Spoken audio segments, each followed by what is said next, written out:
Hello, friends.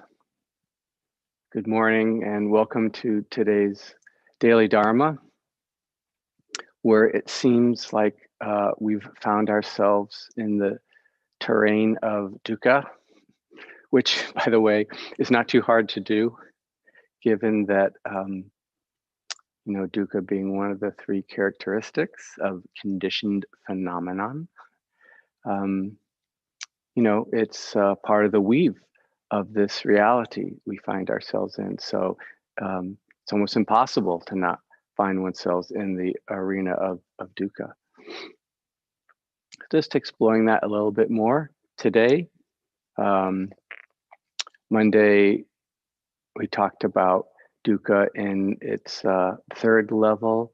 The Pali is viparinami. No, excuse me. That's the second one. The third is the sankhara dukkha. The sankhara is contacting constantly the sense doors, and how one way we can kind of come to understand that or experience that in our daily life is the incessantness of things.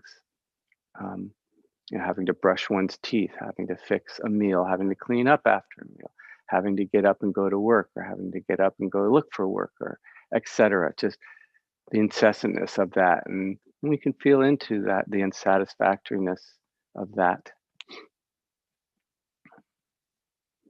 Yesterday, we talked about the first level of dukkha, kind of more of its grossest form, the just very painful and unsatisfactory aspects of having a body.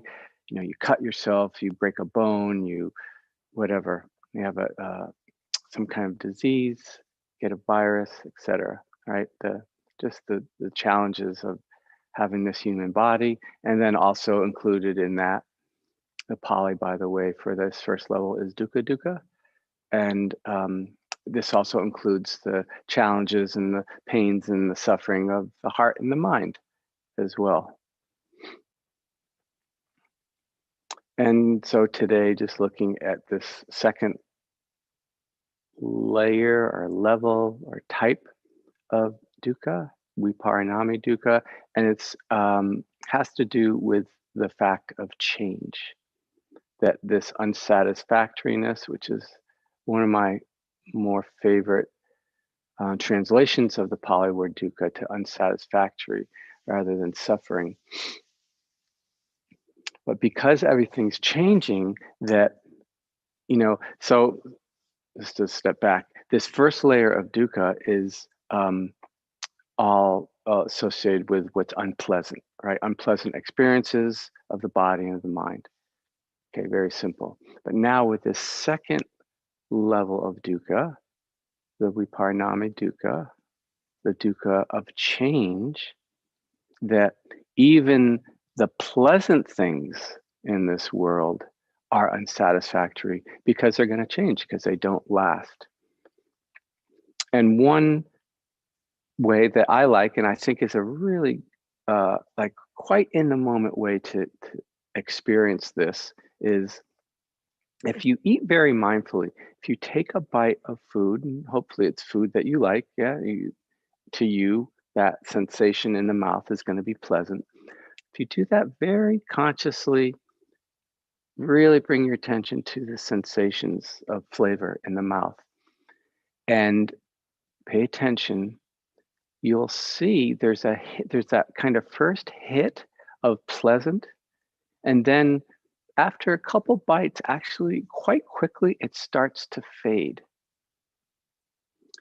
And as it starts to fade, you can start to become aware of, as that's fading and going down, what's starting to rise is that desire, that wanting for the next hit. Because it's changing and because it's fading, then there is that craving, that desire for the next hit of the pleasant. And again, you can just watch this play out right in your own experience and experience the dukkha of even pleasant experiences because they fade, because they go away.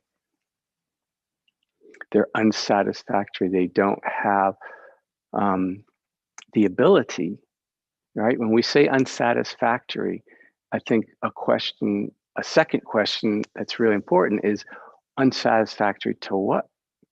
Unsatisfactory to the heart and mind's desire to rest in peace and ease. That no thing has the capacity to do that. It's not sankharas, because they fall away, they're not imbued with the capacity to give the heart and mind what it most wants. It's not that they're wrong or bad. It's just they don't have that capacity. You can't you can't nail a nail into a piece of wood with a ballpoint pen. Like, the ballpoint pen isn't bad or wrong. What it does it great. You just can't nail a nail with it, right? So sankharas aren't bad. The things of this world aren't bad.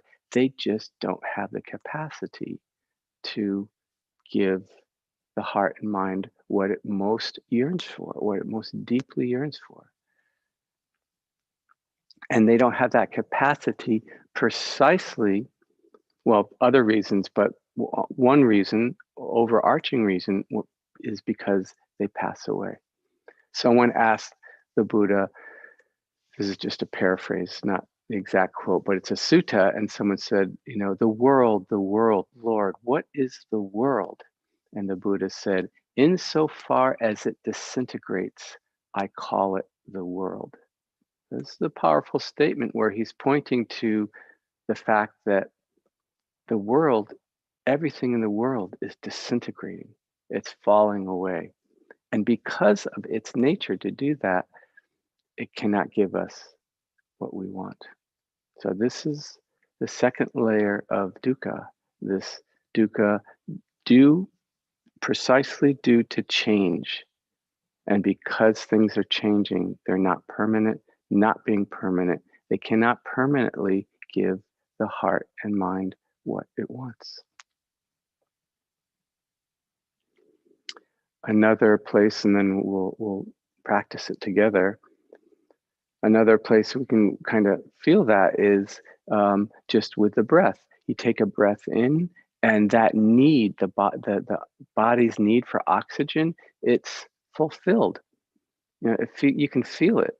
And if you've ever not been able to take a breath, like you've been underwater and you were maybe deeper than you thought and you had to swim to the surface or whatever, it's like, it's very unpleasant to not be able to take a breath when the body is like clamoring for it. It's demanding, it's saying, hey, we need more oxygen, and for whatever reason, it can't happen. And then when you take that breath, it's like, so great. Well, we can feel just a little bit of that, the out breath, maybe a little pause at the end of the out breath, and then you feel it. The body starts to demand oxygen, and then the in breath comes in. Excuse me. That demand is then appeased. It's eased. And we feel that. But how long does that last, right? An in breath is a sankhara. It passes away. The oxygen fades, and then there's that desire and need for more. So we can feel this right with each in and out breath. This knowing in our own experience of something that, yes, is good, is pleasant. It's filled a need, but it doesn't last. It falls away. And we're left again with, the body's left with that wanting. So with each breath, we can understand in our own experience the second level of dukkha. Okay, so let's do some practice together.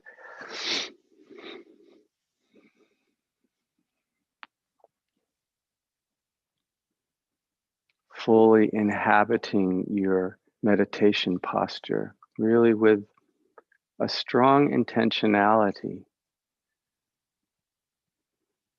that it embody a sense of alertness and attention.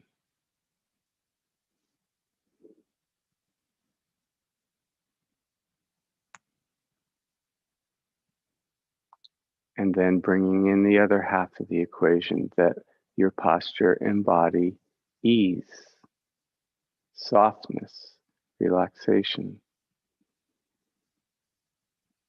So it's like we take the posture, the upright posture, and then we relax into it, not out of it. We don't really change the posture. We just let the energy settle, soften.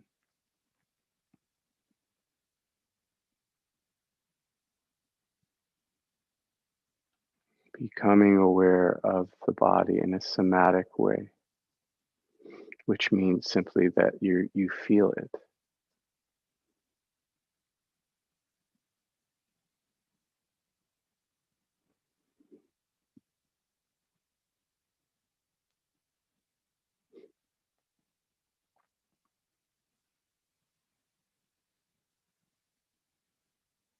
So as the body softens and relaxes, there's a sense of the energy in the body sinking downwards, but also perhaps outwards, widening, opening.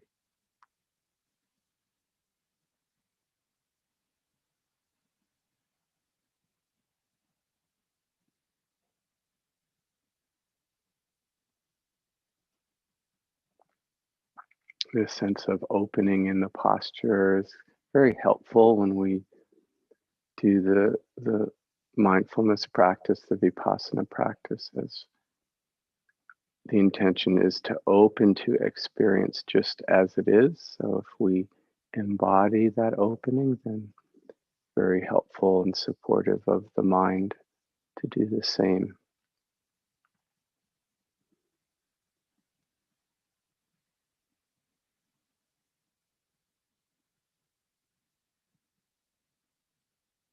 And in the more shamatha practice that I've been sharing these weeks and months, this opening is both a product of calming and also I find supports and deepens the calm in the body.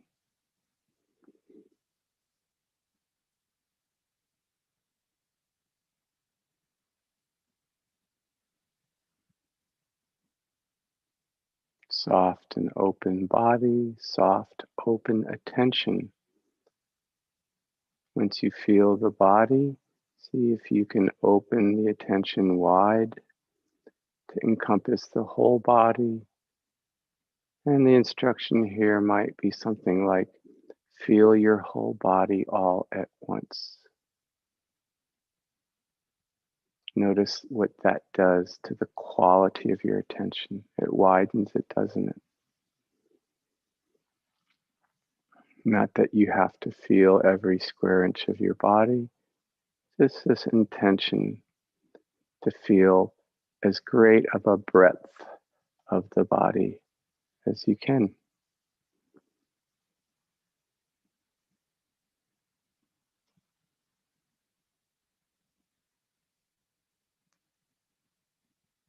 So we come into this somatic experience of body sitting, and we can start to become aware, again, somatically feeling of the experience of body breathing.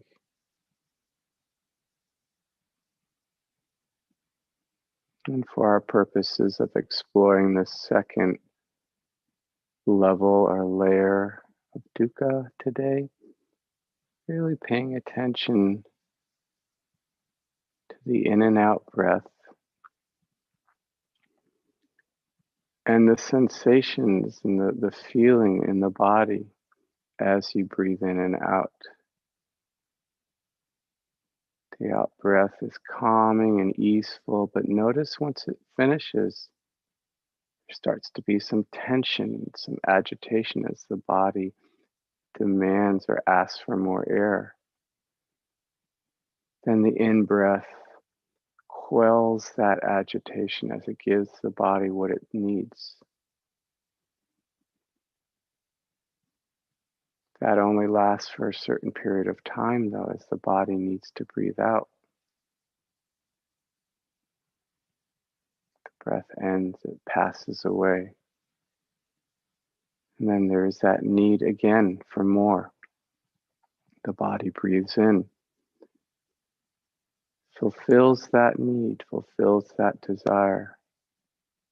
But because all things are impermanent, the breath passes away. It cannot continue that breath to fulfill the oxygen needs of the body. And so the body exhales, and then there's that feeling again, needing more oxygen. Body breathes in again. Just staying with this rhythmic process in this way and really coming to understand the unsatisfactory nature of a breath. Unsatisfactory to what? To fulfilling the body's need for oxygen in a lasting, permanent way.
Thank you for sitting together. As with the other two aspects of dukkha, the second aspect of it is quite easy to see and connect with in our daily life. Everything from, as I mentioned, a bite of food to what anything that's pleasant that you notice ending. Could be the meal itself. I think that's one reason we have dessert, right? I mean, I'm not a culinary person, so it might play some part in the overall meal. But I think on one level, we've eaten yummy food, and it's kind of like, oh, we don't want the yumminess to end. Let's let's bring in more yumminess, and that's why we have dessert. So just notice anywhere you see pleasantness ending, right? Because it's always going to end. That's its nature. You can feel into this second level of dukkha, just the unsatisfactoriness of it. Again, it's not wrong, it's not bad. It doesn't mean that we don't partake in it. What it means is, and hopefully what it means, wise you would say that just seeing it doesn't have the capacity to give the heart and mind what it most wants. So again, lots of opportunities to practice with this in our daily life. Okay, that's it for today. Tomorrow, I think tomorrow I want to look at, which is quite interesting, the relationship between dukkha as a common characteristic, right? One of the three characteristics, and dukkha as a noble truth. How are they similar and how might they be slightly different? Okay, so we'll explore that tomorrow. I wish you well till then. Bye bye.